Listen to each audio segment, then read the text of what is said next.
तो चलो शुरू करते हैं आज का वीडियो। तो आज के इस वीडियो में हम एनवायरनमेंट से रिलेटेड एक इम्पॉर्टेंट टॉपिक कवर करेंगे, जो कि है हमारा blue flag beaches, blue flag समुद्र तट। ठीक है, ब्लू फ्लैग समुद्र तट की क्या इंपॉर्टेंस है, इनके क्या उपयोग है, इन सब के बारे में आज के इस वीडियो में हम जानेंगे।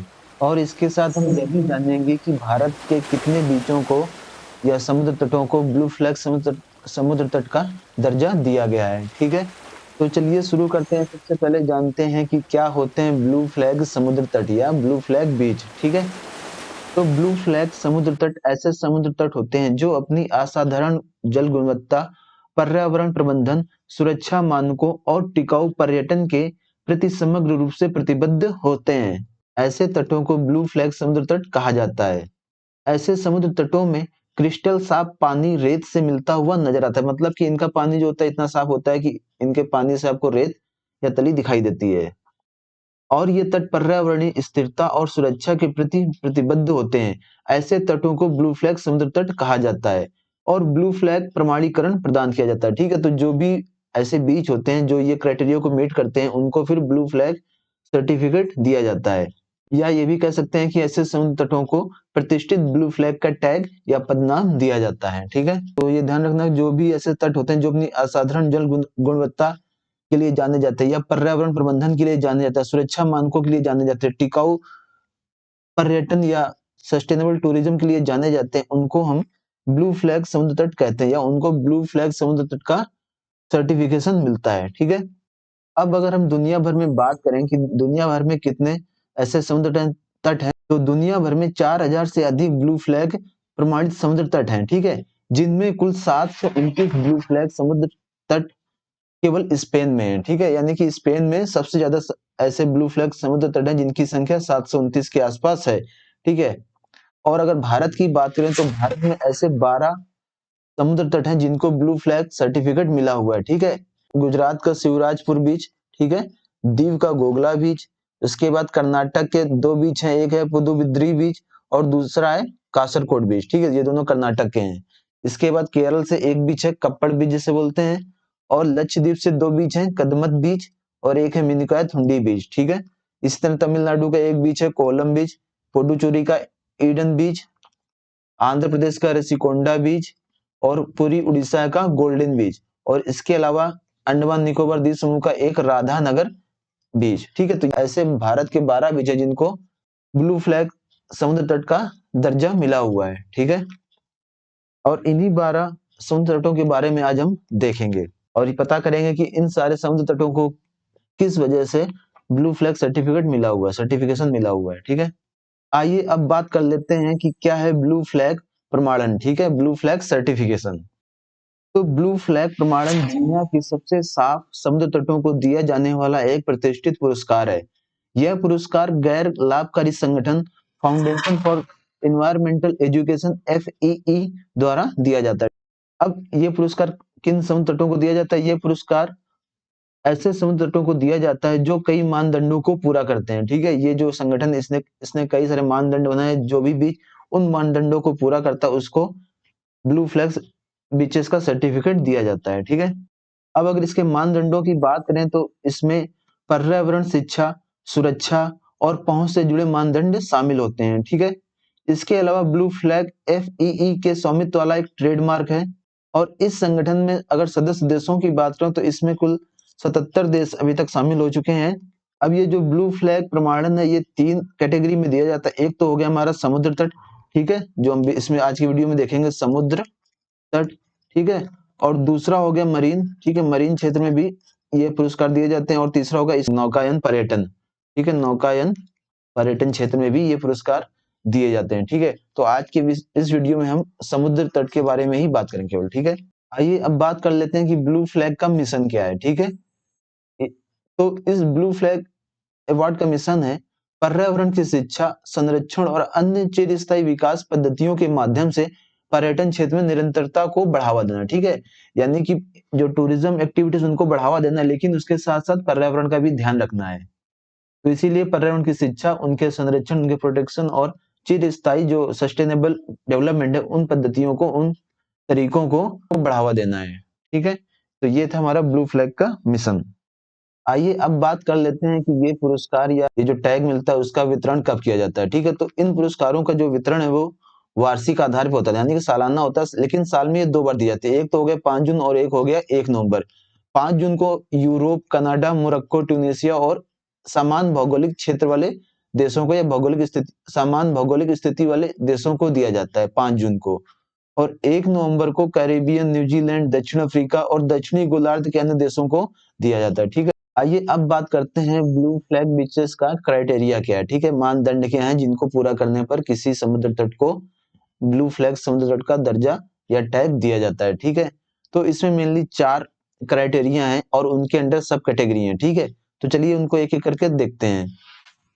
तो ब्लू फ्लैग बीच का दर्जा पाने के लिए जो सबसे पहले क्राइटेरिया वह है हमारा पर्यावरण शिक्षा और सूचना। ठीक है, इन्वायरमेंटल एजुकेशन एंड इंफॉर्मेशन। तो इसके अंदर हमारी ये और भी कई सारी कंडीशन हैं जिनको फुलफिल करने पर ही दर्जा या टैग मिलता है ब्लू फ्लैग बीचेस का। पहला जो कंडीशन है वह है कि इस बीच में पारिस्थितिक तंत्र और तटीय क्षेत्र में प्राकृतिक संवेदनशील क्षेत्रों की जानकारी होनी चाहिए। उसके बाद जो दूसरा क्राइटेरिया वह यह है कि नहाने की पानी की गुणवत्ता की जानकारी वहां पर बताई जानी चाहिए। ठीक है, दिखाई जानी चाहिए कि वहां का जो नहाने का पानी उसकी गुणवत्ता क्या है। उसके अलावा वहां पर ब्लू फ्लैग कार्यक्रम की जानकारी प्रदर्शित होनी चाहिए, दिखाई जानी चाहिए। उसके बाद समुद्र तट क्षेत्र के लिए आचार संहिता का प्रदर्शन किया जाना चाहिए। ठीक है, जो समुद्र तट क्षेत्र के लिए आचार संहिता बनाई गई है उसका भी वहां पर दिखाई जानी चाहिए। और कम से कम 5 पर्यावरण शिक्षा की गतिविधियां आयोजित की जानी चाहिए। ठीक है, उस समुद्र तट पर। तो ये थे पर्यावरण शिक्षा और सूचना से संबंधित क्राइटेरिया, मानदंड जिनको पूरा करने पर ब्लू फ्लैग बीच का दर्जा मिलता है। इसी तरह हमारा जो दूसरा क्राइटेरिया है वह ये है वाटर क्वालिटी को लेकर है, पानी की गुणवत्ता को लेकर है। ठीक है, तो सबसे पहला इसमें है कि पानी की उत्कृष्ट गुणवत्ता के लिए आवश्यकताओं और मानकों का अनुपालन होना चाहिए। ठीक है, यानी कि उस बीच के जो पानी उसकी गुणवत्ता को बनाए रखने के लिए जो भी आवश्यकताएं, जो भी मानक है, उनका अनुपालन होना चाहिए। इसके बाद है कि औद्योगिक या सीवेज संबंधी निर्वहन समुद्र तट क्षेत्र को प्रभावित ना करता हो। ठीक है, यानी कि जो औद्योगिक से निकलना कचरा है या सीवेज है वो समुद्र तट को प्रभावित ना करता हो। इसके अलावा मूंगा चट्टानों के स्वास्थ्य पर निगरानी की जानी चाहिए। ठीक है, जो वहां की मूंगा चट्टानें उनकी निगरानी चाहिए, क्योंकि अगर पानी की गुणवत्ता अच्छी होगी तो वहां पर मूंगा चट्टानों की अधिकता होगी। इसके बाद है कि सीवेज उपचार और अपशिष्ट गुणवत्ता की आवश्यकताओं का अनुपालन किया जाना चाहिए। ठीक है, और इसके बाद है कि शैवाल या अन्य वनस्पतियों को समुद्र तट पर मौजूद रहने देना है। ठीक है, आइए इसके बाद देखते हैं तीसरा क्राइटेरिया क्या है। तो तीसरा जो मानदंड है वह है पर्यावरण प्रबंधन को लेकर। ठीक है, किसको लेकर? पर्यावरण प्रबंधन, एनवायरमेंटल मैनेजमेंट को लेकर। तो उस समुद्र तट में प्रबंधन समिति की स्थापना होनी चाहिए। ठीक है, पहला तो ये है। फिर समुद्र तट का साफ होना दूसरी कंडीशन है। फिर है समुद्र तट पर अपशिष्ट निपटान हेतु डिब्बे या पात्र रखे होने चाहिए। ठीक है, जो भी अपशिष्ट बचे उसके लिए कलेक्ट करने के लिए डिब्बे या पात्र होने चाहिए, और ये जो डिब्बे पात्र है वो पर्याप्त संख्या में होने चाहिए। और अनऑथराइज कैंपिंग या ड्राइविंग नहीं होनी चाहिए उस तट पर। ठीक है, और जो वहां पर घरेलू जानवर या कुत्ते हैं उन जानवरों से संबंधित विनियमन को सख्ती से लागू किया जाना चाहिए। अब चलते हैं जो नंबर 4 क्राइटेरिया उसको देख लेते हैं। तो नंबर 4 में आता है सुरक्षा एवं सेवाएं। ठीक है, सुरक्षा एवं सेवाएं, सेफ्टी एंड सर्विसेज। तो उस समुद्र तट पर लाइफ गार्ड या जीवन रक्षक उपकरण उपलब्ध होने चाहिए, प्राथमिक चिकित्सा उपलब्ध होनी चाहिए, उपयोगकर्ताओं और उपयोगों का प्रबंधन होना चाहिए, प्रदूषण सुरक्षा जोखिमों से निपटने के लिए व्यवस्था होनी चाहिए, समुद्र तट के उस क्षेत्र में गश्त की जानी चाहिए। ठीक है, गश्त होनी चाहिए, और पीने का जो पानी उस पीने की पानी की आपूर्ति होनी चाहिए, और कम से कम एक ब्लू फ्लैग समुद्र तट पर विकलांग व्यक्तियों के लिए पहुंच और शौचालय की सुविधा होनी चाहिए। ठीक है, तो ये थे वो 4 क्राइटेरिया, मानदंड जिनको पूरा करने पर किसी भी बीच को ब्लू फ्लैग बीच का दर्जा या ब्लू फ्लैग समुद्र तट का दर्जा दिया जाता है। ठीक है, चलिए अब देख लेते हैं हमारे भारत के 12 ब्लू फ्लैग समुद्र तट कौन से हैं और उनकी कुछ विशेषताएं। तो चलिए शुरू करते हैं भारत के पहले ब्लू फ्लैग समुद्र तट से। ठीक है, तो जो सबसे पहला भारत का है ब्लू फ्लैग समुद्र तट है वह है गोल्डन बीच, जो कि पूरी उड़ीसा में है। ठीक है, देखते हैं इसकी क्या खासियत है।